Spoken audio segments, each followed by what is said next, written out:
Pero el doctor le puede tomar la atención. ¿Cómo está, doctor Latri? ¿Cómo anda? Un gusto saludar. Médico, el doctor.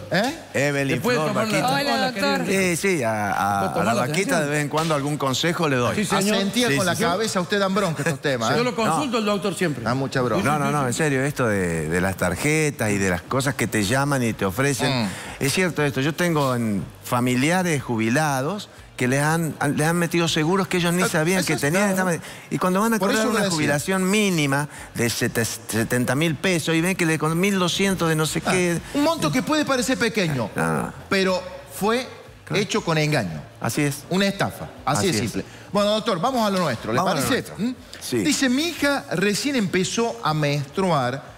¿Cuándo debería consultar al ginecólogo y qué tipo de examen se le debe hacer? Bueno, esto es una pregunta bastante frecuente, ¿no es cierto? Yo con mis pacientes que tienen hijas adolescentes que recién empiezan a menstruar, les pregunto si la chica sigue yendo al pediatra. Porque en general con el pediatra atiende a adolescentes, hace también medicina de adolescentes. Entonces, si conversa con él, no hace falta que concurra inmediatamente al ginecólogo. Si no hace eso, ¿cuándo sería conveniente? Y bueno, cuando empieza a menstruar, en general si usted lee algunos artículos dice cuando empieza a tener relaciones. No, lo ideal sería que antes de empezar a tener relaciones, consulte o con el pediatra, o con el ginecólogo, o con un clínico, de cómo va a ser para cuidarse, cuáles van a ser los métodos anticonceptivos aconsejados. Porque si bien esto, digamos, lo del método anticonceptivo en general es bastante sencillo, a lo mejor no hace falta ir a un médico para saber qué método hay que utilizar, pero hay algunas cuestiones puntuales que requieren de por lo menos conversar, hacer algunos estudios para ver si están aconsejados determinado tipo de método anticonceptivo. Y la señora pregunta una cosa importante, ¿qué le van a hacer? Porque esto también, ¿le van a hacer la van a examinar, la van a mirar, le van a hacer una ecografía, le van a hacer un Papa Nicolau? No, a una chica que recién comenzó a menstruar, que no tiene relaciones sexuales, tiene que ir a conversar con el médico. Va a conversar simplemente, no se le va a hacer un examen ni nada por el estilo.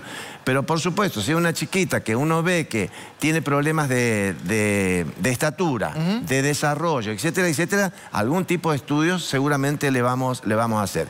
Y en cuanto al Papa Nicolau, también que preguntan cuándo empieza a hacerse el Papa Nicolau, y no antes de 2 años más o menos de haber comenzado a tener relaciones sexuales. Antes no tiene mucho sentido hacer esto, hemos hablado en algunas oportunidades acá, porque se encuentran algunas alteraciones que llevan a intervenciones que no son necesarias. El tema del HPV, etcétera, etcétera. Entonces, sí conversar con el ginecólogo, no tener miedo que no se le va a hacer un examen ginecológico ni nada por el estilo, se va a conversar.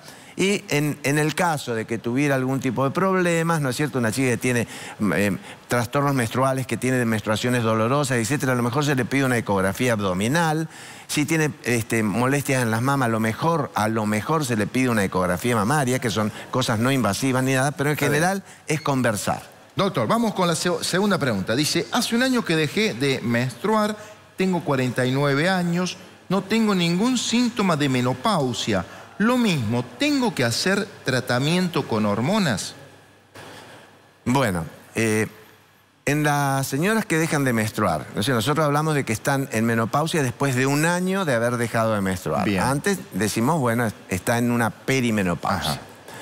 Si la señora tiene síntomas, calores, sofocos, tuforadas, insomnio, nerviosismo, cambios de humor, en estas mujeres es necesario hacer tratamiento hormonal, terapia hormonal de reemplazo, en el caso de que no exista alguna contraindicación. O sea que es un trajecito a medida que hace el médico con cada una de las pacientes. O sea, en ese caso sí. En el caso de esta señora que dice, no tengo ningún síntoma, ella no tiene síntomas como estos que yo decía, sofocos, tuforadas, insomnio, no siente. Pero la menopausia va trayendo una serie de problemas, como es cuando dejan de menstruar, bajan los estrógenos, las probabilidades aumentan de hacer una osteoporosis, la sequedad vaginal, las alteraciones de la piel.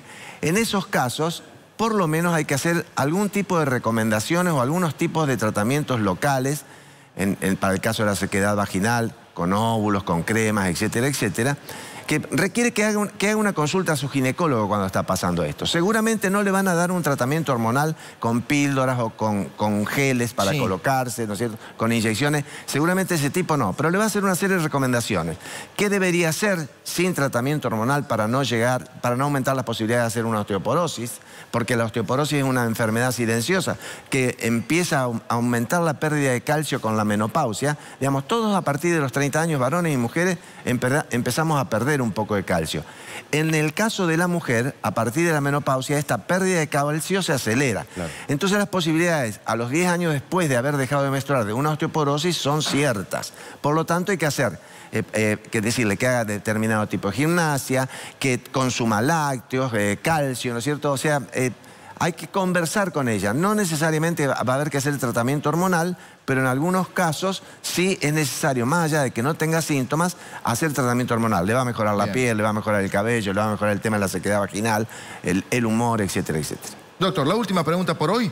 Dice, tengo un mioma. Mi médico me indicó operarme para extirpar ese mioma. Después de esa cirugía, ¿puedo quedar embarazada o es muy peligroso? Bueno, se ve que es una señora que está en edad reproductiva, debe andar por los 30 años, 30 y pico de años. Sí, no tenemos la edad, pero suponemos que sí por la pregunta. Debe ser eso porque habla de que si le sacan el mioma, si se va a quedar embarazada. El mioma es mioma o fibroma, como se dice vulgarmente. Existen, según su localización, de 3 tipos de miomas. Existen los miomas subserosos, que son los miomas que crecen para afuera del útero, hacia la cavidad abdominal. Los miomas intramurales, que son los que crecen dentro del útero, y los submucosos, que son los que crecen hacia la cavidad interna del útero, hacia el endometrio. Esos miomas submucosos son los que más síntomas producen porque alteran mucho la menstruación. Aumentan el sangrado, aumentan la cantidad, pueden anemizar a la paciente. Y en estos casos, uno tendría que decirle, ese mioma no hay duda de que es quirúrgico. Eso es quirúrgico. En los otros miomas, en los intramurales, si no son muy grandes, o en los submucosos, en los subserosos, perdón, si no son muy grandes, a lo mejor a muchas pacientes les recomendamos que se embarace, y después del embarazo vamos a ver qué hacemos con el mioma.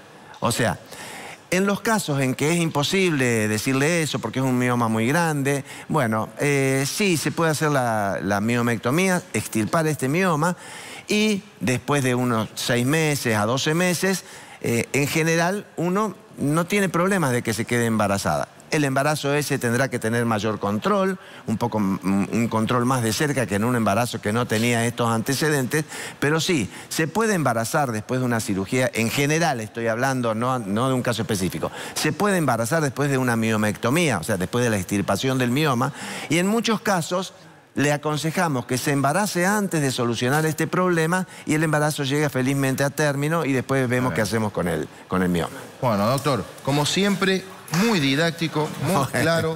Le agradezco la gentileza. Al contrario, que no me lo hagan enojar con otras noticias de estas, con las tarjetas y todas esas cosas. Tal cual, doctor, tal cual. Sería casi lo menos eso, porque la verdad que tenemos cada noticia, pero bueno. Sí, hoy ha sido un día con noticias bastante feas. Que tenga una muy buena semana, doctor. Gracias, muchas gracias. igualmente. Gracias por la gentileza. Bueno, yo...